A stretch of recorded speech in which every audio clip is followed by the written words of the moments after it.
What is the number one leading health issue that we're experiencing in our world? What is it caused by?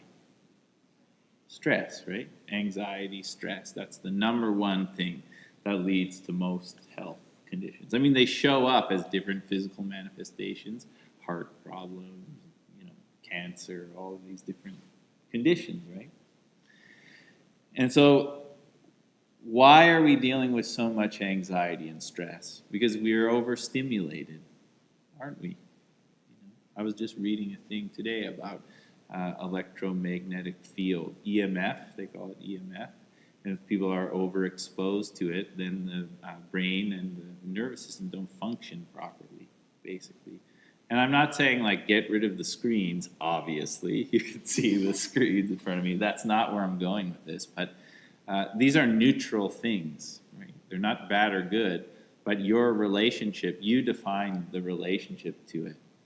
So you can become addicted to it, or you can become fearful of it. I mean, people do that as well.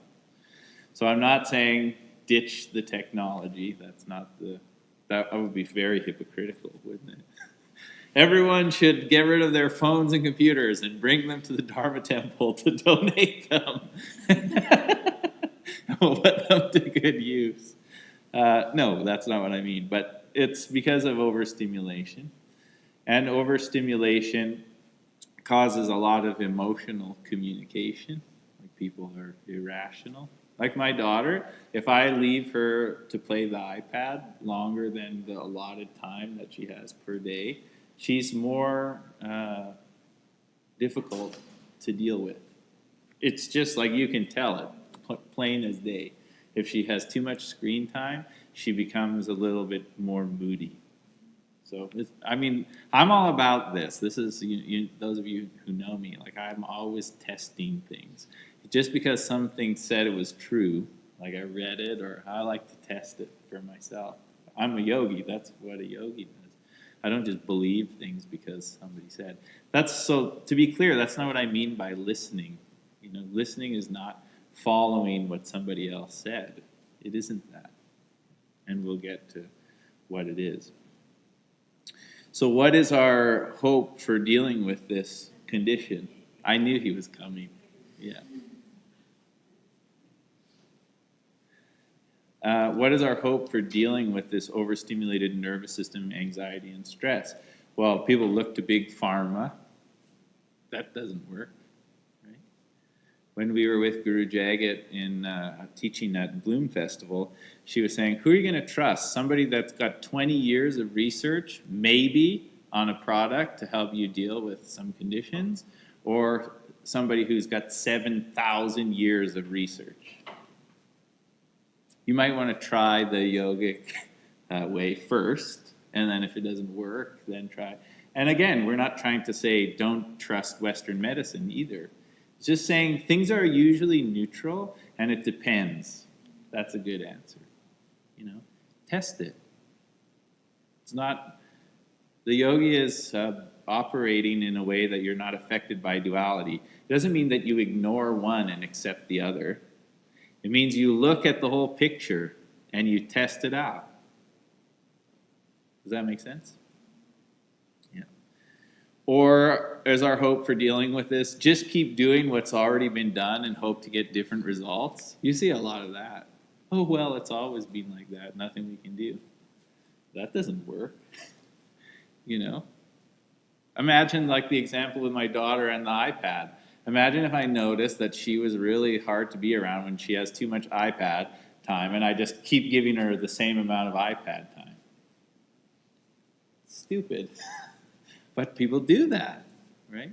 It's like, oh, well, this is what we've always done. Like, that happens with diet a lot.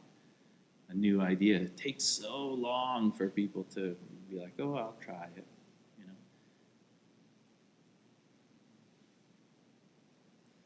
So we need to do something to learn to manage the busyness of the mind. What should we do? Meditation. This isn't a new idea in yoga. It's the main thing. Meditation. Learn to manage the mind. That's it. Sounds pretty easy, right? It's not that easy.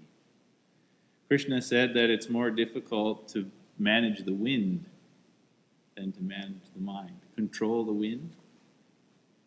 It's not easy, is it?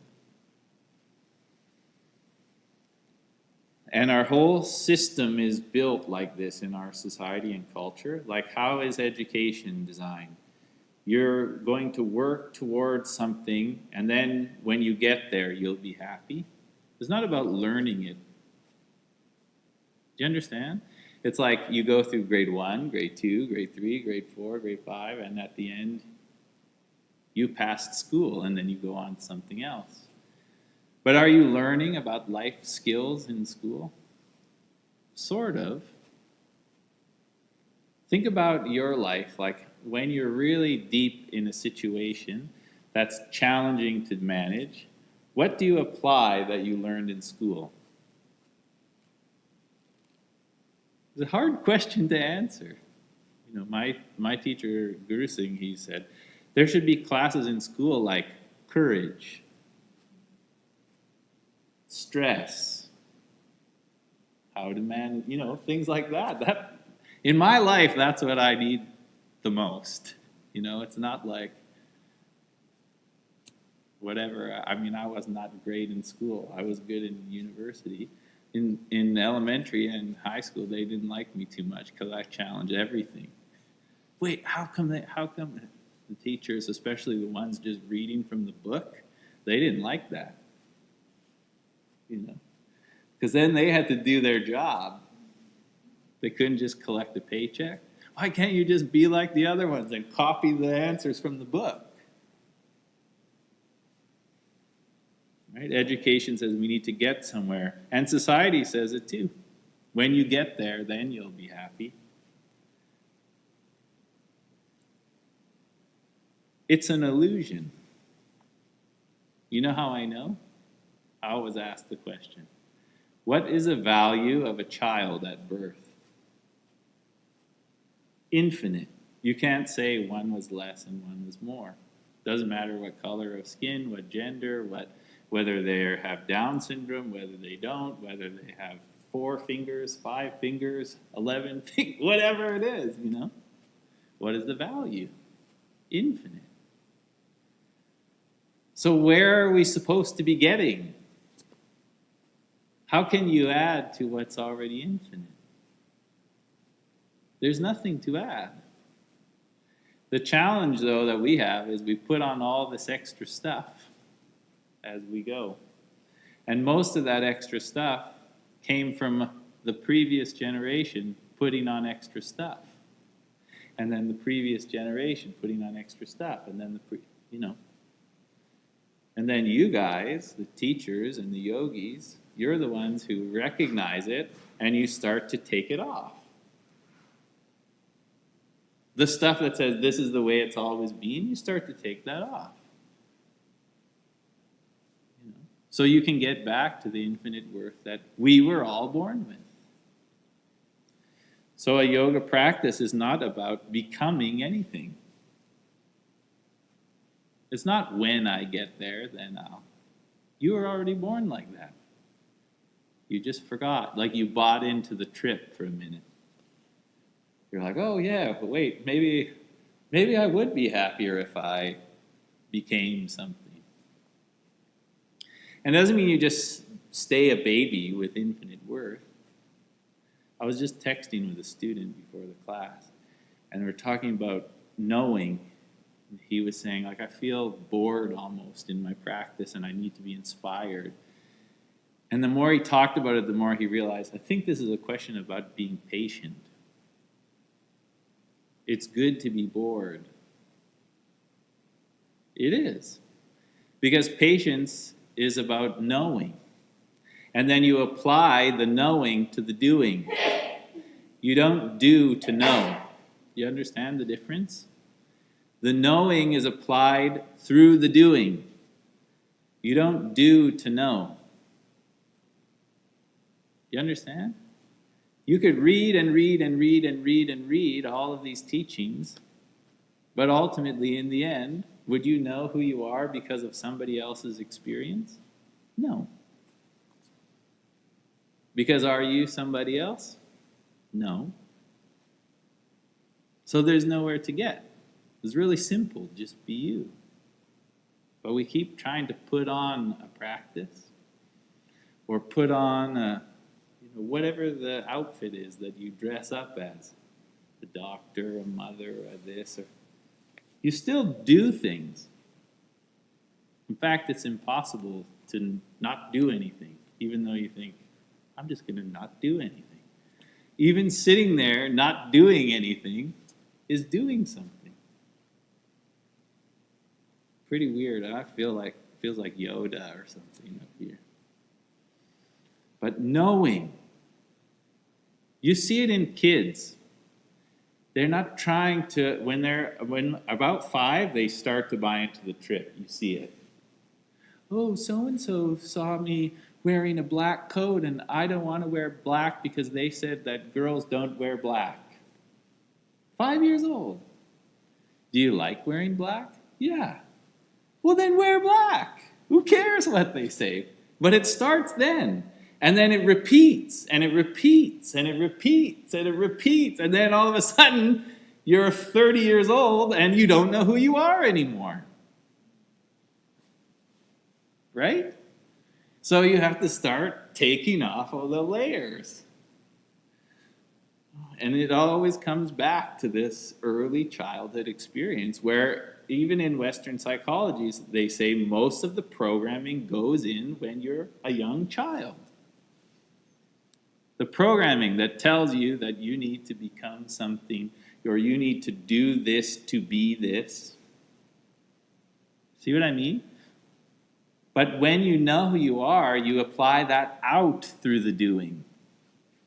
That's called you being you. Instead of doing to know. It's hard to put this stuff into words. That's what a yoga teacher is. Right? Talking about oneness.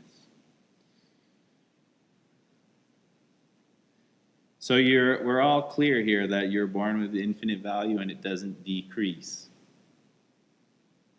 Right? The only person who thinks maybe that it decreases is your ego. Like it buys into this trip.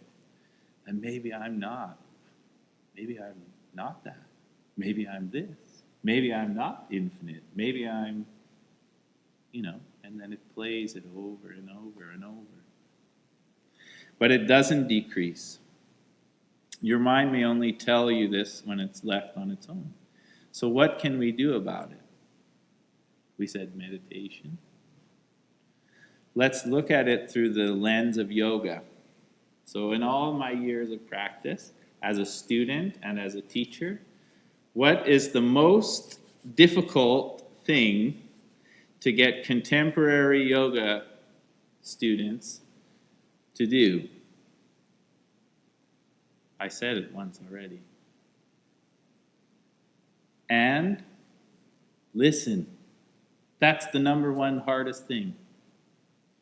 Not the splits, not a handstand, not to do their sadhana, not to do, that one is pretty hard. To listen. It's really challenging. And the idea is with the listening is if your mind is clear, is it difficult to listen? No. Think about a relationship. If your mind is clear and you're in conversation with somebody, it's very easy to communicate with them. And if your mind is full, the person is talking, you're looking at them, but you have no idea what they're saying. Right?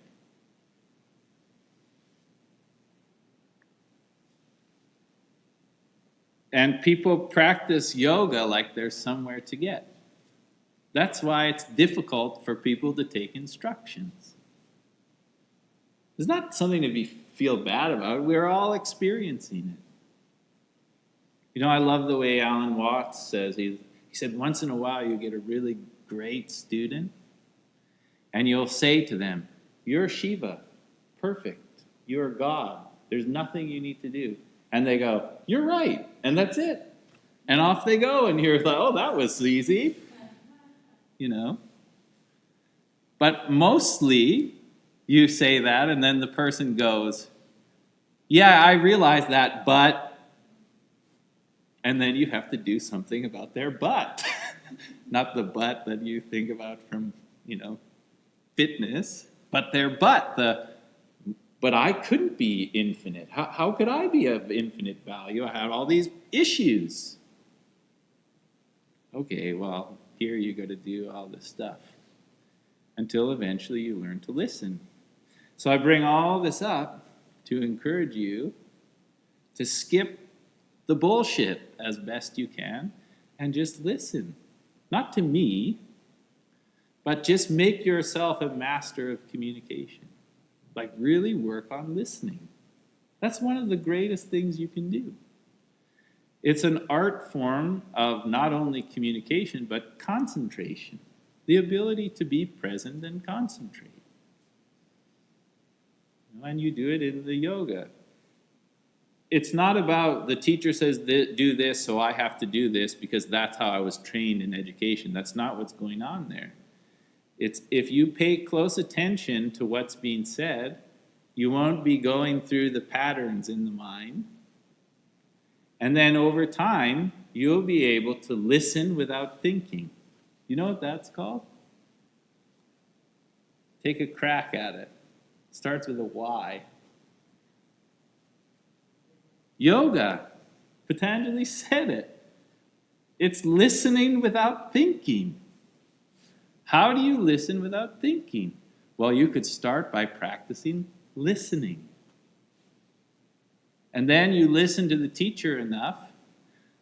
I said it already. When I'm in the teacher and you're in the teacher, it's a level playing field.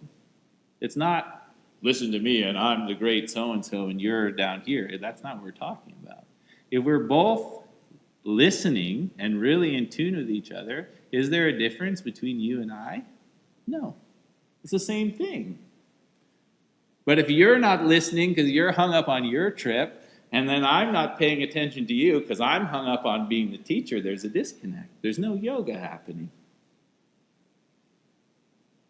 Right? And so the yoga practice, even though it seems like we're doing all this stuff, all it's really doing is teaching you to listen. And how long it takes you is up to you.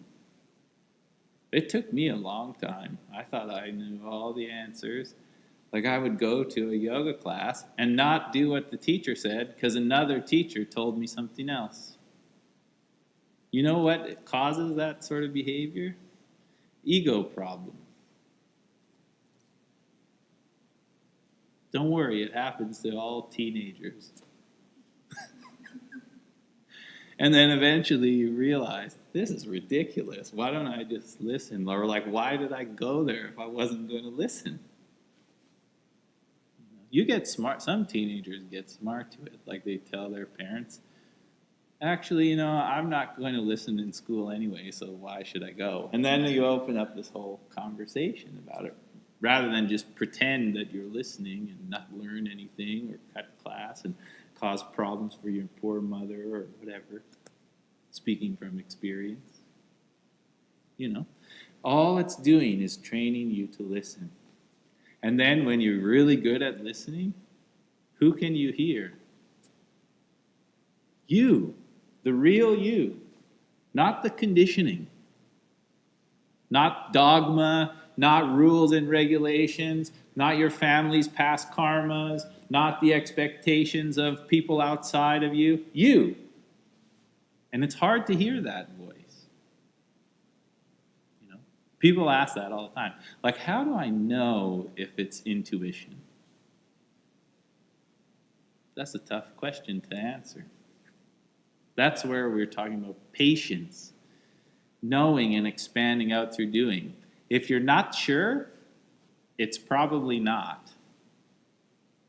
But knowing, empirical wisdom, beyond theory, you just know. If somebody tries to move you on that, do not budge. Not even a little bit. If you do, you know what happens? It creates karma. And guess who has to go back and untie the knots? You do. Because you didn't get the lesson. Like Guru Singh, he sent his son to a school where you take a test on what you learned, and then say you get 60% on the test. Then when you finish the test, you take the 40% that you didn't know, and then you study that. And then you take the 40% test, and say you get 80% on that. Then you take the 20% that you didn't know, and you study that. Then you take the test again, you get 100%. It's done. You finished it. Now you move on to the next thing. It's sort of how karma works. If you don't get the lesson, no big deal. Now, I like Pema Chodron, the Buddhist nun. She said, learn to fail well. It's a great teaching. Instead of, making this big drama about it. Just, I fucked up. All right, let's get back to it. Forgive yourself, move on. Because you know what happens if you don't forgive yourself? Shame. And shame is like 10 times the karma is being created. And then if you let that go on long enough, what does it become? Depression. And if depression sets in, can you hear your own voice amongst the busyness of this? No. Depression is hopelessness. What's the point? So shall we do a practice to listen? All right, sit tall, close your eyes. Hey guys, we just passed 10,000 downloads on the podcast, which is really exciting. The teachings are getting out there. Would really love it if you would share this podcast with your friends, with your family. And if you love the podcast, please leave a review on iTunes and subscribe to the podcast. Lots of love. Please feel free to get in touch with me for bookings, for questions, for anything related to one-on-one mentoring. I'd love to hear from you. You can see all of the details for how to get in touch in the show notes. All right, chat with you soon. Lots of love.